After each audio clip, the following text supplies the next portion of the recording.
বগৰী টেঙা, ঔটেঙা আৰু কঁঠালৰ মুচি উৰণত খুন্দি একেলগে মানে কথাটো হ'ল এনেকুৱা, ৰবিবাৰ বুলি আজি অকণমান দেৰিকৈ উঠিছিলোঁ আৰু এইফালে চাওঁ গৰু ছাগলীকেইটাও এৰিয়ে দিয়া নাই আজি। আৰু এইফালে চোতালৰ ফালে যে চাই দেখোঁ মায়ে নতুন কাপোৰ লগাইছে। আৰু এনেতে লগৰ এটাৰ ফোন আহিল বোলে বগৰী টেঙা খাওঁ। ময়ো দেৰি নকৰি কিবাকে মুখ হাত ধুই পেটৰ লেতেৰাখিনি উলিয়াই থৈ আহি গ'লোঁ ইহঁতৰ লগত বগৰী পাৰিবলৈ। আৰু ইহঁতে বগৰী কাঢ়ি থাকোঁতে মই এটা মনে মনে লৈ পেলাই খাই চালোঁ। বাপ কেলা কি টেঙা ঐ! আৰু তাৰপিছত এনেকৈ আমি বগৰী আনিলোঁ, ঔটেঙা আনিলোঁ, কঁঠালৰ মুচি আনিলোঁ আৰু তাৰপিছত উৰণত খুন্দিবলৈ লাগি গ'লোঁ।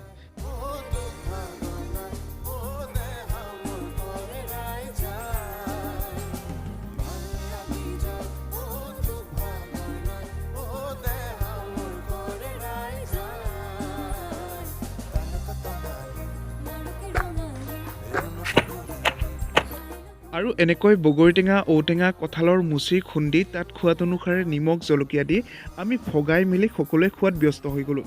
বহুত টেষ্টি হৈছিল ৰাজ। আপোনালোকে কেতিয়াবা খাই চাবচোন, তেতিয়াহে গম পাব ইয়াৰ সোৱাদটো একচুৱেলি কেনেকুৱা হয়। বাৰু আজি ভিডিঅ'টো ইয়াতে সমাপ্ত কৰিছোঁ। নেক্সট ভিডিঅ'ত অতি সোনকালে লগ পাই আছোঁ। বাকী চেনেলটো ছাবস্ক্ৰাইব কৰিবলৈ নাপাহৰিব।